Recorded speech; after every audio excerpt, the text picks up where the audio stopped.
Vale.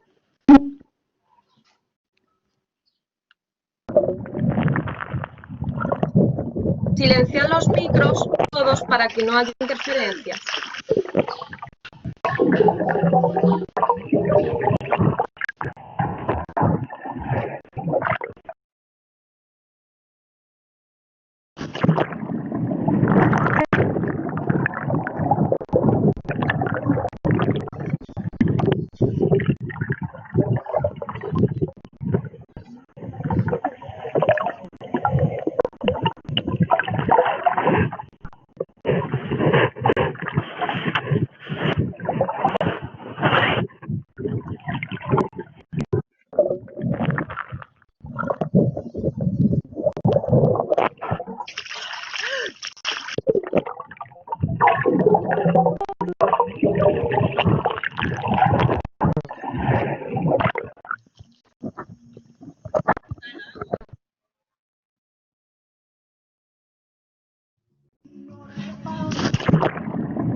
Soy Jessica Fairfax Hurst. y voy a hablar de lecciones y teorías con lo personal es lo político como punto de partida. No es signo de buena salud estar adaptada a una sociedad profundamente enferma. Krishnamurti. ¿Qué significa cuando tú tienes todo y aún no aguantas estar viva?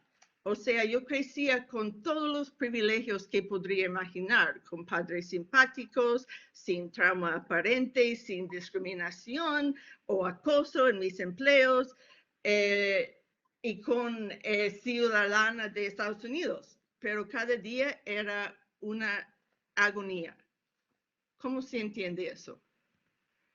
Bueno, la primera respuesta en mi cultura en Estados Unidos en este momento, en los 80, era que yo tenía un desequilibrio químico en mi cerebro que se puede resolver con pastillas. Y a mí me gustaba esta respuesta porque significaba que yo puedo continuar con mis planes de salvar el mundo de cambio climático. Y así fue. Comencé a tomar un antidepresivo antes de Prozac y yo fui a estudiar en Stanford un nuevo programa de sistemas de la Tierra en que estudiaba economía, química, física, antropología. Fue súper difícil, pero para mí fue algo importante hacer. Bueno, mi primer trabajo estuvo en la Casa Blanca, que yo cumplí el sueño americano, ¡yay! Con eso soy yo en este traje, la única traje que no es un color oscuro, es el verde, el color, no sé, menta. Y a mi lado es Al Gore y también en la foto son los ministras de Medio Ambiente, de Energía, alguien del Departamento de Estado. Y yo trabajaba en cambio climático a nivel nacional, tanto como internacional. Entonces, estuvimos hablando mucho de la sostenibilidad con respecto al medio ambiente.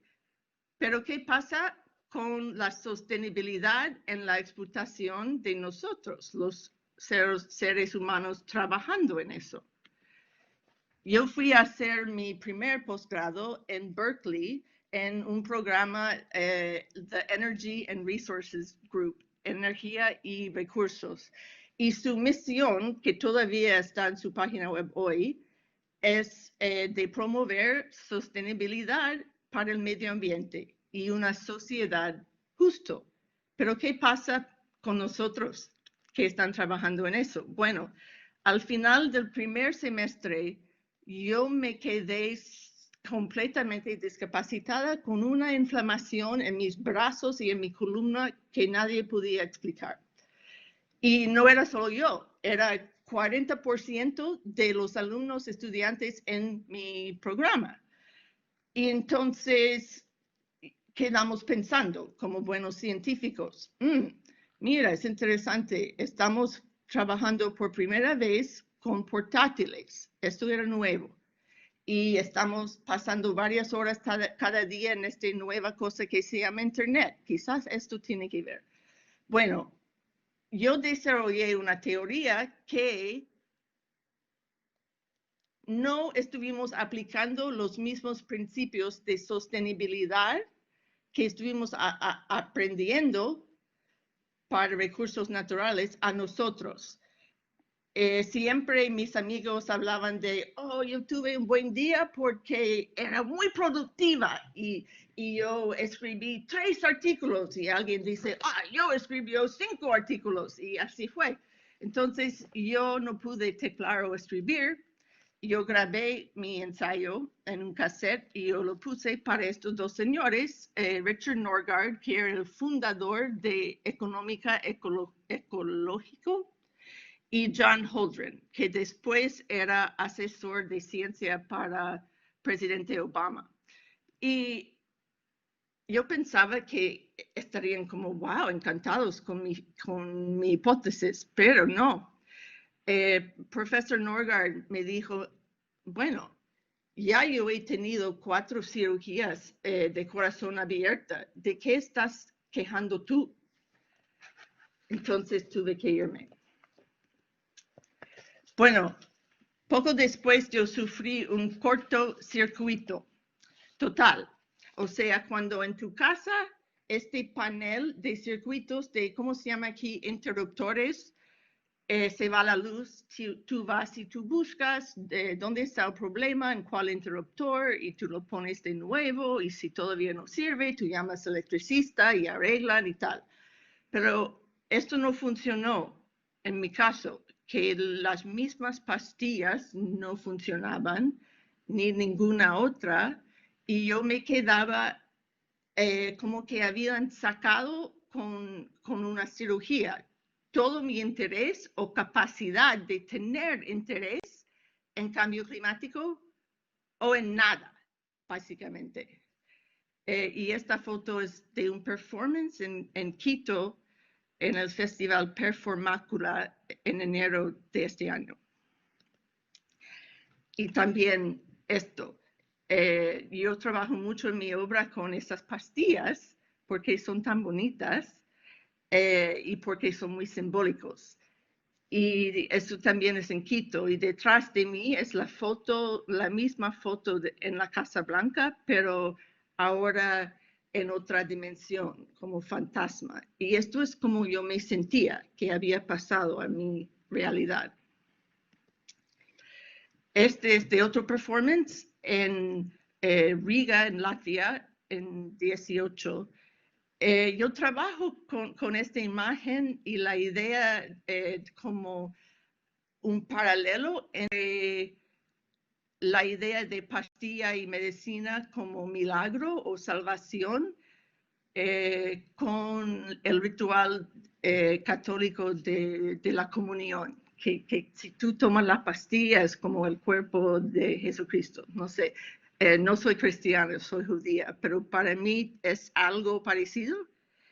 Y no es que yo estoy completamente en contra de medicamentos.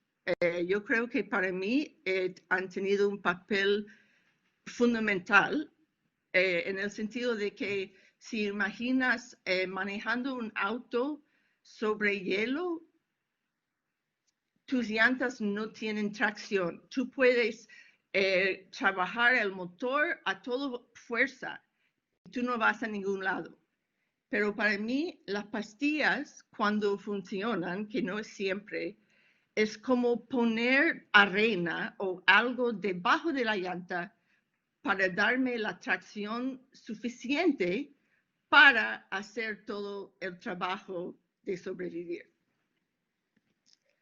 Bueno, yo perdí todos mis trabajos por mis enfermedades mentales, yo perdí mis relaciones, todo.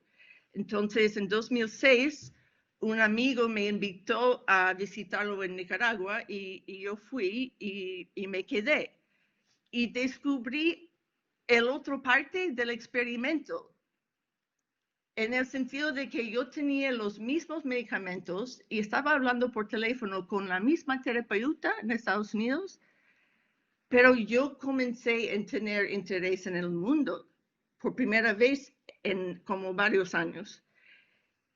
Y esto no es decir, oh, Nicaragua es un paraíso, para nada. La diferencia era que yo pude desconectar suficientemente de todos mis triggers, de todas las cosas en mi cultura que me hace sentir que tengo que ser súper productiva para tener valor. Y como es una cultura diferente, es más enfocada en las cosas humanas para mí, como un ambiente más saludable. Yo trabajaba mucho con el movimiento feminista. Esta es una instalación en frente del Corte Supremo cuando Daniel Ortega quiso quitar todos derechos reproductivos de las mujeres, y esto es otro, con las botellas plásticas en un desfile internacional de la poesía que tenía que ver con contaminación. Entonces ahí yo encontré vida de nuevo, conexión. Mark Fisher, filósofo de Reino Unido, en su texto Realismo Capitalista, lo dice muy bien. La actual ontología dominante niega cualquier posibilidad de una causa social de la enfermedad mental. La bioquímica de la enfermedad mental es, por supuesto, estrictamente proporcional a su despolitización.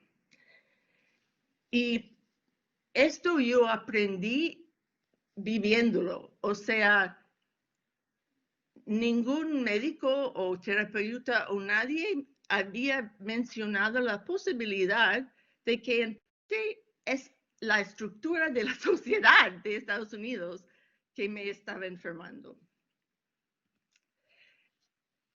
Yo encontré sin tanta presión de producir o de ser perfecta, que podía hacer vínculo con mujeres. Hicimos este proyecto Nicología.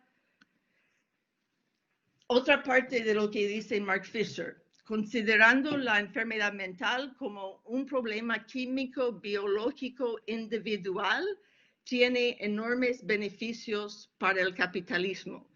Bueno, esto es obvio por la venta de medicamentos, pero también tiene beneficios al Estado, por lo menos en Estados Unidos, porque si tú puedes decir que es un problema individual, atomista, en tu cerebro y tu bioquímica, no puedes reclamar que es la misoginia, el racismo, la contaminación, el capitalismo salvaje de Estados Unidos, en que muchas personas tienen que trabajar 2 trabajos y luego tener un side hustle manejando por Uber para pagar la renta, su Netflix, su HBO y todas las cosas del consumo, que es una adicción. Bueno, regresando a mis estudios ecológicos. Ok, esto es obvio, que diferentes animales tienen diferentes necesidades en términos de hábitat. Hay elefantes que prefieren bosques o sabanas, pero no hay elefantes que viven bien en un rascacielos en el centro de Los Ángeles. No funciona. Bueno, ahora yo pienso, en vez de considerarme solo débil o una defectuosa porque no tengo éxito en mi cultura original, yo prefiero creer que soy un elefante. Y por eso me considero exiliada o incluso refugiada de Estados Unidos. Y hay gente que toma ofensa si yo digo esto, pero yo lo digo para enfatizar que creo que es una sociedad enferma. Y yo supongo que esto es obvio a mucha gente afuera, pero igual, para no culparse a las madres afroamericanas que tienen un nivel mucho más alto que las mujeres blancas de muerte cuando dan a luz, porque es eso, no es biológico. Y han mostrado después de años de estudios que es racismo. O sea que la fenómena cultural, social, político, etcétera, tiene impactos biológicos en nuestros cuerpos y espíritu y capacidad de funcionar. Ok. Esto creo que yo lo vi en la Alhambra, pero esto me encanta, porque esto dice mucho, que España es otro ejemplo de otro como hábitat, que es como, no sé, para mí no es el capitalismo salvaje, porque te dan tiempo para digerir tu almuerzo.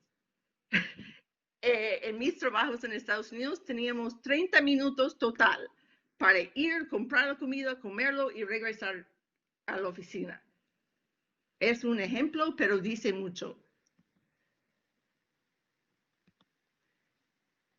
Esto es como me siento ahogando en los supermercados, que no existe fruterías en Estados Unidos. No hay otra opción. Tú tienes que ir a este supermercado enorme.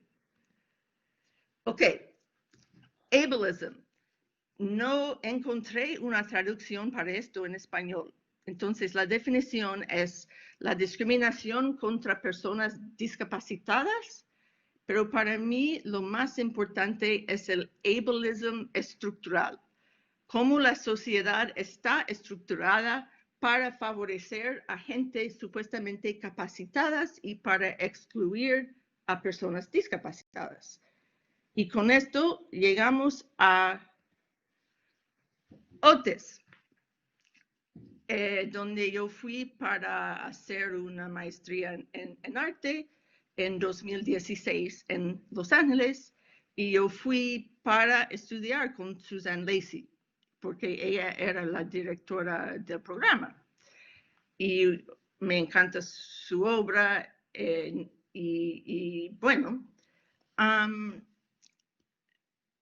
cuando yo llegué, yo tuve una reunión con la oficina de estudiantes con discapacidades, hablamos y yo pensaba, ok, quizás va a ser bien, pero para ellos una discapacidad es algo que te pueden dar una lámpara diferente o un teclado diferente o quizás un tutor o alguien para tomar sus apuntes. Es como una cosa fija que pueden hacer una vez y que no requiere que nadie cambie cómo hacen las cosas realmente. Y yo me encontré en mi primer semestre en oficina de diferentes doctores, porque comencé a tener muchísimo dolor en todo mi cuerpo. Teníamos clases que duraban 6 horas todos los días, dos estudios de 6 horas, y teníamos que estar en este grupo, en este espacio de concreto, sin luz, sin aire, por todo este tiempo. Y me decían cuando yo dije, bueno, yo no puedo trabajar así, yo no puedo estar aquí más de 3 horas. Y me dijeron, bueno, entonces quizás tú no eres apta para ser artista. Y quiero enfatizar que esto no era las profesoras, era más la administración. Y otro problema que no entendían, que cuando alguien sufre de depresión, no saben en cuál día, quizás es un día cada mes o 2 meses, que tú no puedes salir e ir a clase. Y tampoco tú no puedes llamar o comunicar para decir que tú no puedes ir. Y esto también me causó mucho problema. Y la otra parte que hablamos un poco en la sesión anterior sobre la maternidad y tal, este es Suzanne Lacy en frente del mapa a María, y este es Andrea Bowers, que era otra profesora, que es una artista impresionante, que yo aprendí mucho de las dos. Pero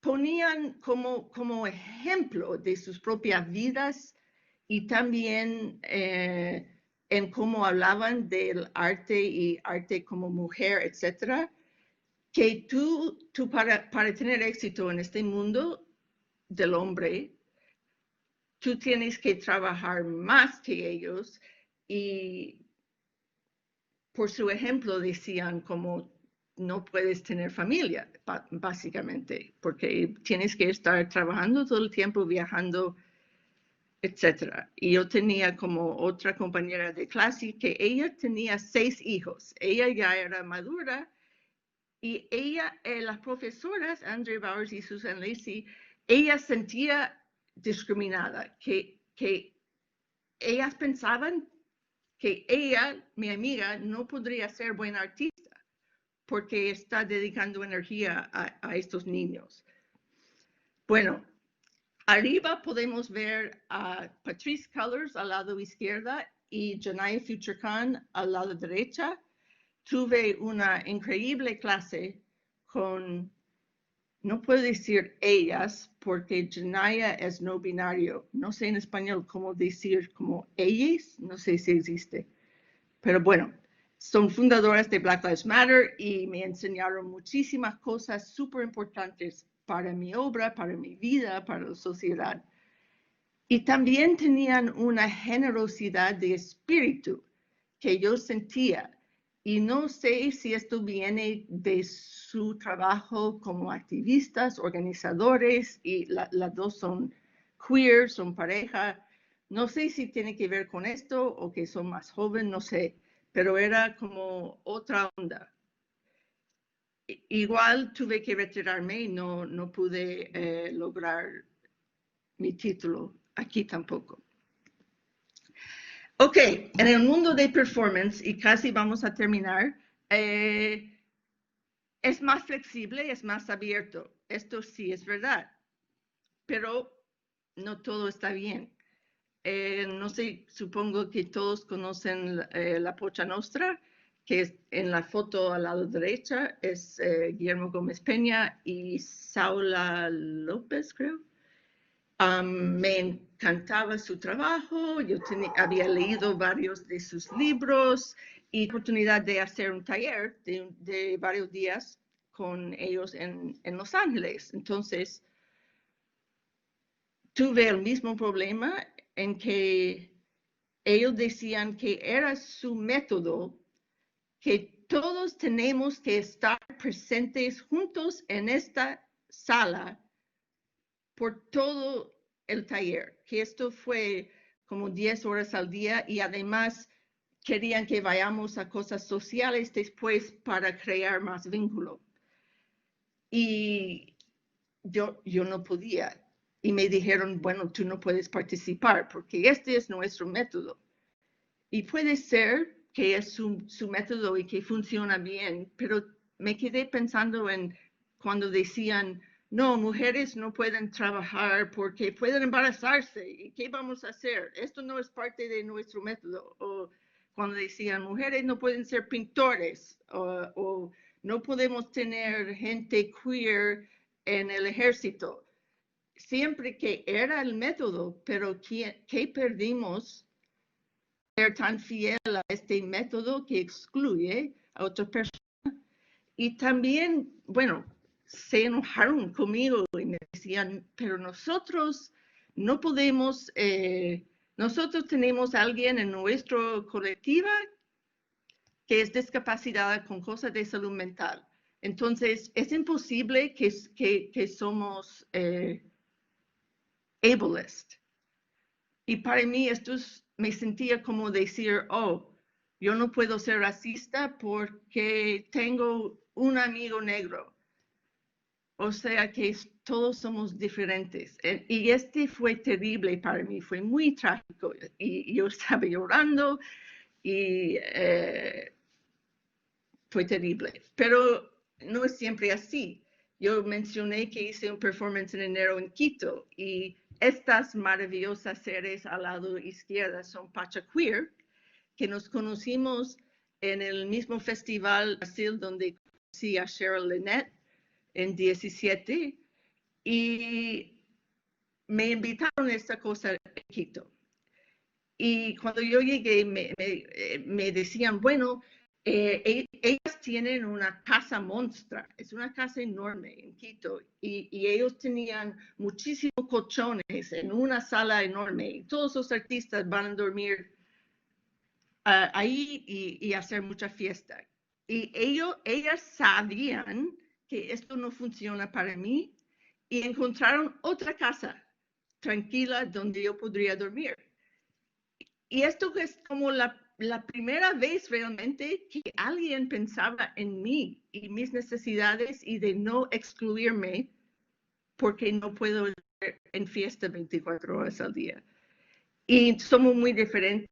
Ellas son trans, son queers, maravillosas, y yo soy yo. Pero los dos estamos fuera de las normas del mundo, no sé, patriarcal, podemos decir. Entonces, es como 30 años después de que yo comencé a trabajar en cambio climático y tengo un poco de esperanza porque Greta Thunberg está en el espectro de autismo y el hecho de que ella no procesa emociones en la misma manera, que como una niña debe sonreír y siempre hacer lo bonito para los adultos, ella no puede hacer eso. Y esto es su superpoder, no es su debilidad. Y esto me agrada muchísimo. Gracias.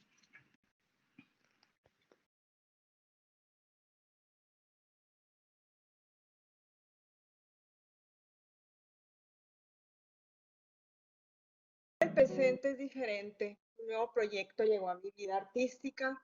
El 11 de septiembre del 2001 llega un nuevo cambio a las fronteras de Estados Unidos y ese cambio empieza a ser parte de mi siguiente obsesión acerca de lo que está pasando en la frontera entre la República Mexicana y los Estados Unidos. A world separated by borders, un mundo separado por fronteras. Otro porque es mi vida diaria. Cada vez que vengo a Tucson de compras, de visita con mis amigos, asistir a exposiciones de fotografía, tomar talleres en fotografía o a divertirme con muchos de mis amigos, me doy cuenta de que la frontera comienza a darse múltiples cambios. Y mi siguiente viaje empieza en mi mente. Entre los años 2009 y 2010, un nuevo proyecto empieza, la diversidad de migrantes. En Tucson hay 44 diferentes lenguas de distintos países del mundo. Para quienes lo hablan, Tucson es ya un microcosmos. Simultáneamente, en 2010, una nueva ley llamada SB1070 da inicio a una serie de dificultades entre las relaciones bilaterales de los Estados Unidos y México. El cruce de migrantes en la frontera. Y el proyecto continúa y sigo encontrando más experiencias y situaciones difíciles para los migrantes. Y dificultades no solo para los migrantes, riesgos en el desierto, en el proceso de su repatriación humana, el pasado y presente de la historia de las familias, los jóvenes soñadores, la nueva reforma migratoria y el impacto ecológico que estas situaciones difíciles traen a nuestras fronteras. Es por esto que tengo que dividir mi tiempo entre mi casa de Hermosillo y Tucson. Soy tercera generación de un migrante de Estados Unidos a México. Esta es otra razón por qué estoy aquí. Desde que soy pequeña he venido a Arizona con mis padres y la familia, siempre en un ir y venir para ver a mis amigos y hacer compras. Para mí venir a Estados Unidos es normal. Pero cuando me di cuenta que esto no es normal, fue cuando decidí involucrarme. Desde que tengo 7 años cruzo la frontera entre Sonora, México y Arizona, Estados Unidos. Arizona ha sido mi segunda casa. Estudiando el idioma inglés se convirtió en mi carrera profesional desde que tengo 24 años. A los 12 años fue mi primera separación de mi familia para estudiar 2 meses en un internado de monjas. Esto fue en Tucson, Arizona. La segunda separación fue estudiar high school en Orange, California, en otro internado de monjas por 2 años y después regresé a Tucson, Arizona, a empezar la carrera en arte. No fue posible quedarme aquí y regresé a Hermosillo, Sonora, donde a la edad de 20 años perdí a mi padre y me tuve que quedar y empecé mi carrera de fotógrafa tomando talleres entre la Ciudad de México y Rockport, Maine.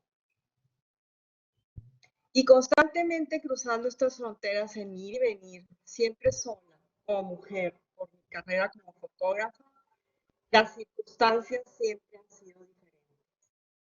No fue fácil empezar como fotógrafa en los años 80 y 90. El mundo de la fotografía en México era para el género masculino. Y las pruebas fueron constantes. Podemos hacer lo mismo con una mirada diferente. Nuestro cuerpo es diferente, nuestra mente y corazón son iguales. Y desde el año 2001, cuando derribaron las Torres Gemelas en Nueva York, la frontera empezó a cambiar. Ese día 11 de septiembre tenía planeado ir a Tucson, Arizona con un amigo. Recibo la llamada de Javier y me dice, no podemos cruzar la frontera, la van a cerrar por 2 horas o más. Nos tenemos que esperar hasta mañana. Y desde el 12 de septiembre del 2001 empieza en mi mente un mundo separado por fronteras. Cruzarla se convirtió en horas de espera y muchas preguntas de los aduanales. ¿A dónde vamos y por qué? ¿Por cuánto tiempo? Siempre lo mismo. Y ya después de más de 6 años entre las exposiciones entre México y Estados Unidos, en el 2007 decido vivir entre Hermosillo, Sonora y Tucson, Arizona. El proyecto empieza en el 2009, recibiendo becas de apoyos y las investigaciones y la fotografía se convierten en una historia sobre este ir y venir. La frontera se pone más difícil en el cruce legal. Nuevas preguntas empiezan con los aduanales. ¿Por cuánto tiempo estaré en Tucson? ¿Si voy a trabajar? ¿Si voy a quedarme a vivir? Y todas estas preguntas se convierten en la vida diaria de un mundo separado por fronteras. Y así entra la ley SB 70 en el estado de Arizona. Esta ley promulgada el 23 de abril de 2010 por la gobernadora de Arizona, Jan Brewer, requiere que los oficiales de la policía de Arizona exijan documentos que comprueben la ciudadanía o condición migratoria de las personas a quienes intercepten únicamente con base en una sospecha razonable, indefinida, que se encuentran en el país de manera ilegal. Sin embargo, en los Estados Unidos prevalece la presunción de inocencia, por la que dicha ley pone dicha presunción de cabeza. Debido a que en la mayoría de los casos es difícil concebir que hay alguna manera de que las autoridades les surja la sospecha de que alguien se encuentre aquí legalmente, la ley incita claramente a la discriminación racial por parte de los oficiales de la ley que tenderán a basarse en la apariencia de las personas. Y el proyecto continúa y también el cruce constante entre Sonora y Arizona. Y mi estancia en Tucson, Arizona como fotógrafa mexicana, haciendo exposiciones, conferencias y llevando una vida normal. Empiezo la investigación, la conexión entre los grupos asociados a los migrantes, los que viven en el desierto de Arizona, abogados expertos en esta nueva ley y eruditos en el tema de la migración. Los samaritanos. Fue el año 2010 cuando conocí en un albergue para migrantes en Nogales, Sonora, a 3 integrantes del grupo humanitario Los Samaritanos, Bob Key, Norma Price y Debbie McCulloch. Les comenté el proyecto y me invitaron a participar con ellos a caminar en el desierto de Arizona para buscar migrantes, ayudarnos con agua, medicinas y darles protección con las leyes del estado. Fueron casi 3 años que anduve caminando en el desierto con los samaritanos. Fueron kilómetros y kilómetros de caminos entre temperaturas altas en verano y las bajas en invierno, encontrando las patrullas fronterizas en todas partes.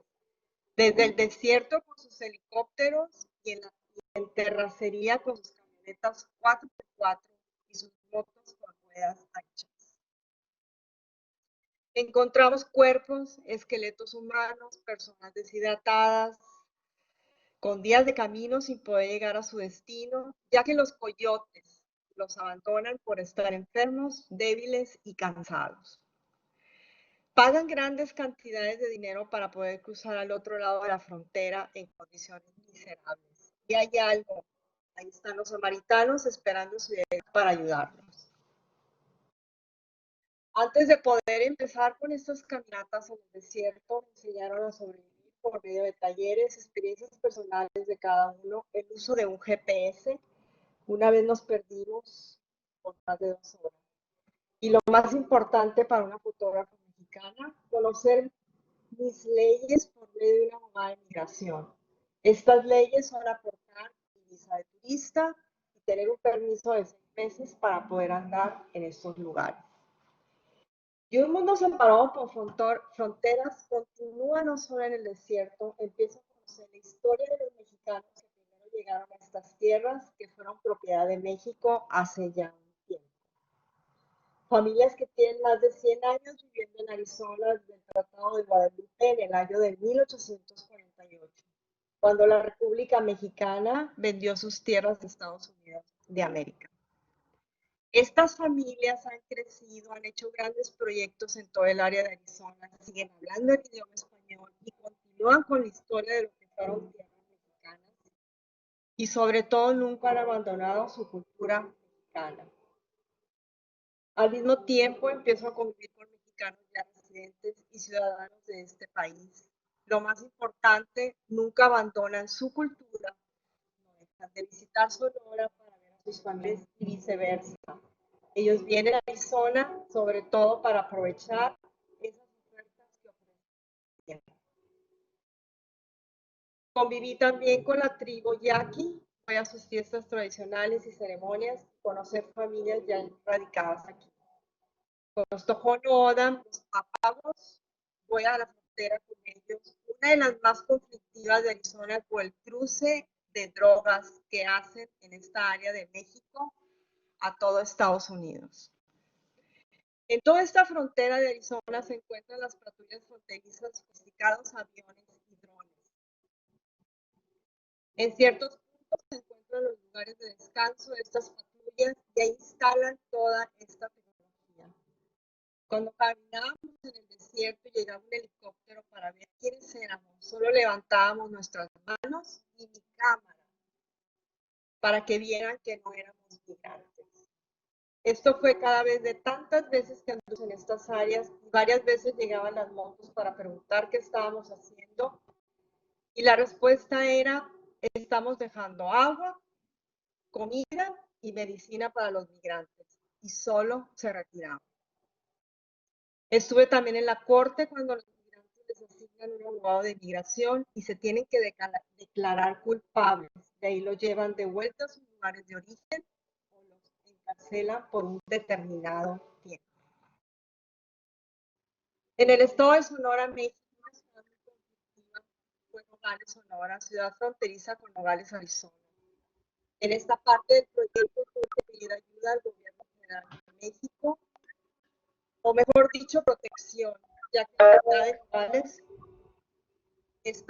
estaba dividida por el cartel del Chapo Guzmán y la otra parte por el cartel de Beltrán Leiva.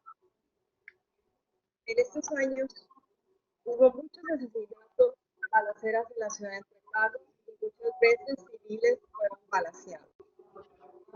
Ok, esta frontera es una frontera donde México manda a Estados Unidos toda clase de insumos para su exportación. Es una frontera muy ocupada y también por el tráfico ilegal de migrantes. Visitando comedores, hospitales, albergues, fue donde conocí muchos migrantes de muchas partes de México y de América Latina. También de Rusia y uno que otros de países asiáticos. En esa época el cruce era masivo, los coyotes andaban en todas partes buscando a sus presas, en otras palabras, a sus clientes para cruzar al otro lado. La toma de fotografías es delicado, me tocó que me seguían algunos hombres cuando me veían con la cámara y pregunté a mis protectores qué hago y ellos me comentaron, no te preocupes, ya están avisados que anda una fotógrafa de Sonora tomando fotos. Solo quieres saber dónde andas haciendo tu trabajo, si hay peligros en nuestra profesión. Es una constante, más cuando eres mujer. Visité varias fronteras como Agua Prieta, Sonora, estuve en un rancho fronterizo que colinda con el muro. Lo visité en caballo junto con un vaquero y me encontré indicios de tráfico de migrantes y de carteles. Y también me visitó un patrullero fronterizo de Arizona, solo para preguntar qué andaba haciendo. Él estaba en Arizona y yo en Sonora. Y la toma de fotografías continúa, me dejó que le tomara fotos con el vaquero. Otra frontera donde el cruce es el más difícil de todo, Sonora, es el Sázabe y Altar, Sonora.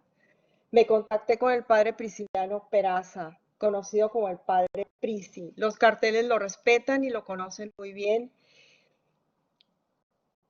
y sabe dónde está el peligro, el Sázabe. Y Altar está ocupado por un cartel donde controlan el tráfico de migrantes y el tráfico de drogas es una zona que fue y sigue siendo altamente peligrosa.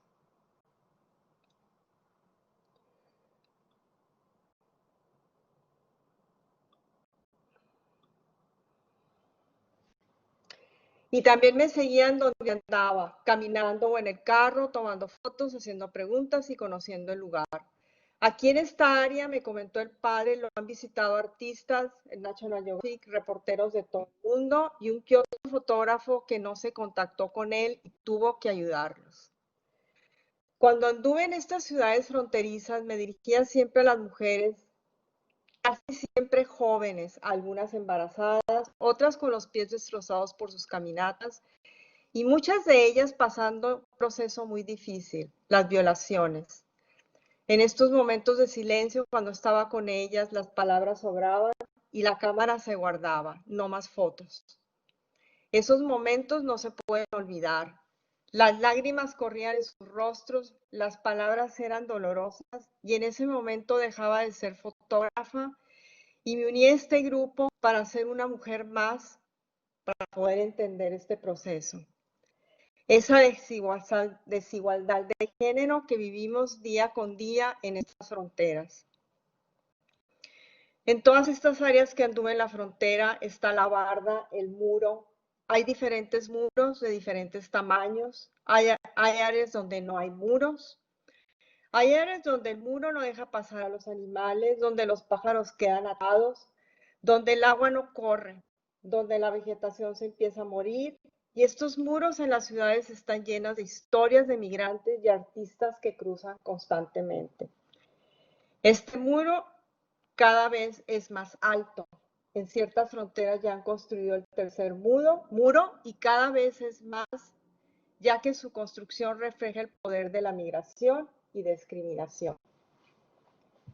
En el último año trabajé con los Dreamers o soñadores. Ellos llegan a Estados Unidos siendo niños quienes crecieron como americanos, se identifican como americanos y algunos solo hablan el idioma inglés y no se acuerdan de su país de origen. En pocas palabras, no tienen ningún derecho como americanos. Muchos jóvenes soñadores no saben que son migrantes ilegales hasta cuando llegan a la adolescencia. No pueden obtener su licencia de conducir, no pueden solicitar financiamiento para alguna universidad por la ausencia de su número de seguridad social, Social Security Number. Es por esto que crearon el DREAM Act, donde buscan su ciudadanía por medio de sus estudios, servicios militares o buena conducta. En este año lograron obtener una visa de trabajo por 2 años. Esto fue en la administración de Obama. Este proyecto tuvo el apoyo de la Universidad de Arizona para exponerlo, ya que es un lugar no político, un lugar ambiguo donde los estudiantes deciden por sí mismos. Ha sido el único lugar donde se ha expuesto en el mundo. Hablé con los estudiantes, se hicieron conferencias para hablar del tema y exponer lo que está pasando en esta frontera. Logramos hacer una instalación afuera del museo. Cuando estábamos empezando la instalación, nos llegó personal de la presidencia de la universidad para preguntar el porqué de estas imágenes de migrantes. A punto de pararse la instalación y el curador Davison Koenig habló a su oficina diciendo que hay un permiso para hacer esta instalación. Se arregló todo con la condición de que se quedara solo 3 semanas. Todavía el tema de la migración ha sido un cliché para muchos y sobre todo saber la verdad de lo que pasa en nuestras fronteras. Es un tema poco visto, es un tema poco importante para la raza humana que vive el día a día y tiene otras obligaciones en la vida. Ahora el presente, 2019-2020, hay un cambio en mi vida y estoy viviendo un mundo separado por fronteras. Tomé la decisión de casarme con mi pareja y el proceso de la residencia es muy complicado, costoso y sobre todo largo, ya que estamos viviendo el virus y hay restricciones para llevar a cabo este proceso. Estuve cerca de 1 año sin poder ir a mi país, ver a mi familia, mis amigos, mi cultura. Un año difícil y no solo para mí, sino para la humanidad, entender este llamado a un mundo mejor. Estoy muy agradecida de que este video y fotografía se pueda presentar en este panel sobre arte actual, cuerpos intervinientes, voces militantes, sobre todo a María Antonia Blanco Arroyo por su apoyo y María Carabias Álvaro. Es de suma importancia que estas imágenes se presenten a ti como una experiencia más. Mi deseo es que la humanidad piense acerca de las fronteras y las barreras que los humanos hacemos en nuestras vidas cotidianas, sobre todo como individuos, familias, comunidades, sociedades y gobiernos de todo el mundo. Y ahora estoy viviendo un mundo separado por fronteras. Hay diferentes tipos de fronteras. Un ejemplo de una frontera es la que vemos en el agua, cuando un río desemboca en el océano. En esta frontera, cerca del río y del océano, dos diferentes tipos de agua se juntan. En esta frontera, las dos aguas se mezclan. Gracias.